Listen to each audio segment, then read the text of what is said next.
More Megs, massive other monsters, and a lot of jokes. That's the approach Meg 2 The Trench takes for the Super Shark-sized sequel. But does this chum of ideas make sense in the end? Warning, spoilers for Meg 2 ahead. In a memorable exchange from a King Kong parody in the Simpsons episode Treehouse of Horror 3, some familiar characters talk about how they're all headed towards the dangerous Ape Island. I wish we were going to Candy Apple Island. Candy Apple Island? What do they got there? Apes, but they're not so big. A similarly misleadingly named island is at the center of the finale for Meg 2 The Trench. A trio of megalodons descend on Fun Island, a coastal resort where everyone's dipping their toes in the water and enjoying lavish festivities. These vacationers get way more prehistoric shark action than they'd ever imagined. On top of all that, a kraken also emerges from the subterranean domain of the trench, along with a bunch of carnivorous lizards that can travel on land. Jonas Taylor and his friends descend on the island to help the populace and use ramshackle weapons to destroy the underwater creatures. Though plenty of innocents and villains get chomped on in all the carnage, Taylor eventually kills 2 of the Megs. The final surviving beast, which was raised in captivity by Ju-Ming Zhang, eventually just swims away, presumably out of loyalty to its master. The day has been saved, and everyone can relax on the beach. In a bid to differentiate itself from the original Meg 2 The Trench loads up its climax with tons of larger-than-life beasties beyond just megalodons. However, much like an ancient shark eating too many partygoers at once, Meg 2 eventually bites off more than it can chew. There's just too much happening in the finale, which leaves an already disjointed feature feeling even more slapdash by the end. The camera quickly cuts back and forth between various sharks eating people before hastily remembering there's also a kraken. In trying to do too much, the finale of Meg 2 ends up serving an abundance of elements poorly. Even with tantalizing concepts like a showdown between a megalodon and a kraken, Meg 2 is just juggling too many plates to flesh out its zany ideas to their full potential. Meanwhile, the human element of Meg 2 gets lost in all the hoopla. The corporate espionage that dominated the first 2 acts of the story gets shoved off to the side for the climax, with main baddie Driscolley getting quickly killed off in a moment cribbed from Dennis Nedry's demise in Jurassic Park. You didn't say the magic word. If what you want is a lot of noise, the climax of Meg 2 certainly offers up lots of critters and CGI. Jonas Taylor is not a character who evolves or grows much in either Meg movie. Much like various characters inhabited by Jean-Claude Van Damme and so many other action stars of yesteryear, he's a vessel to show off the coolness of a specific actor. Taylor is essentially a physical manifestation of all the calm-headed authority Jason Statham can muster.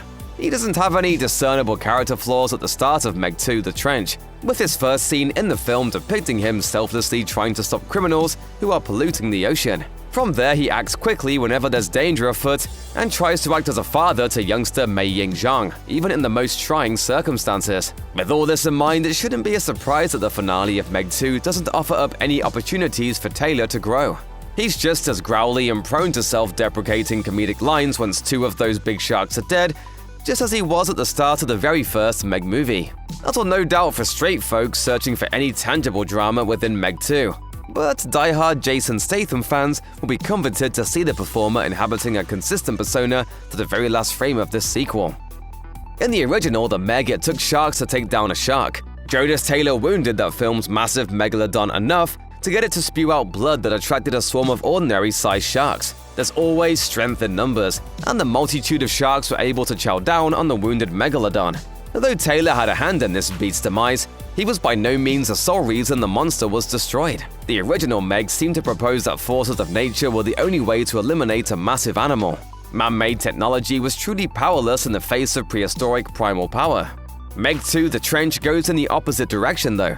This time, man-made devices are the ultimate way of disposing of massive monsters. Taylor concocts a bomb that slaughters one of these animals, while another is impaled on a massive blade that our hero puts in just the right place. Even the final megalodon is only stopped from munching down 3 of the lead characters because of Ju-Ming's training. If the initial Meg presented a glib vision of how human intervention could fare in the face of massive sharks, the ending of Meg 2 paints a much rosier picture of showdowns between human beings and prehistoric monsters. It seems like a bevy of massive underwater beasts isn't enough to provide a challenge for the protagonists of Meg 2.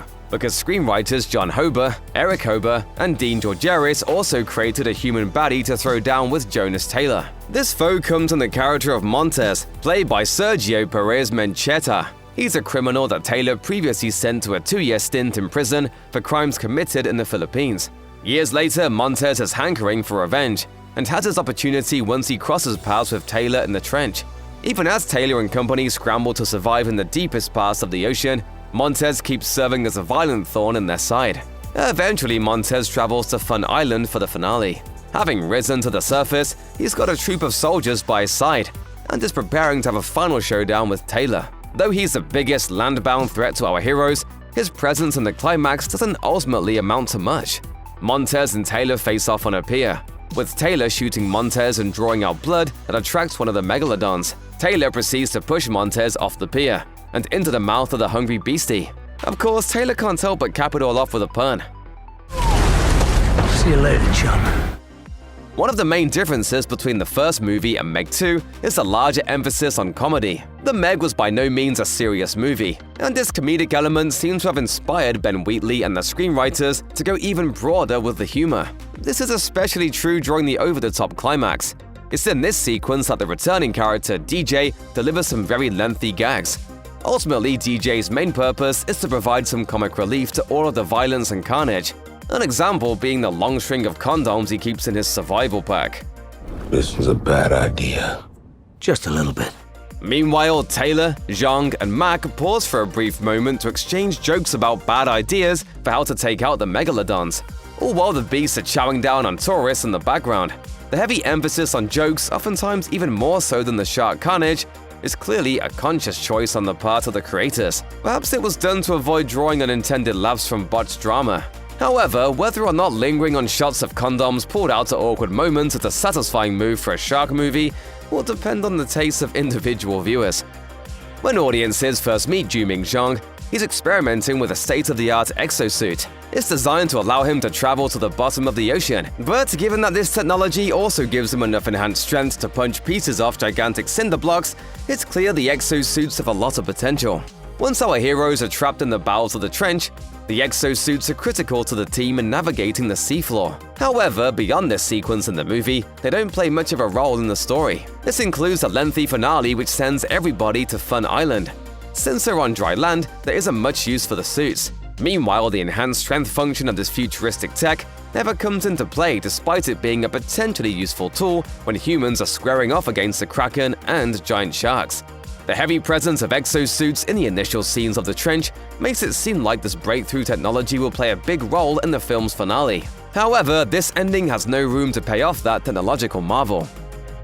It seems like in the last 20 years or so, every action movie is required to tease a sequel or at least set up the next entry in a franchise. Meg 2 doesn't follow that trend and takes the route of bringing its story to a pretty definitive conclusion. The end of the film sees the surviving characters all resting up on a beach, sipping drinks, and Jonas Taylor offering up a toast to dolphins. The only major development is that DJ now has an entourage of beautiful women following him around after his efforts to save the day.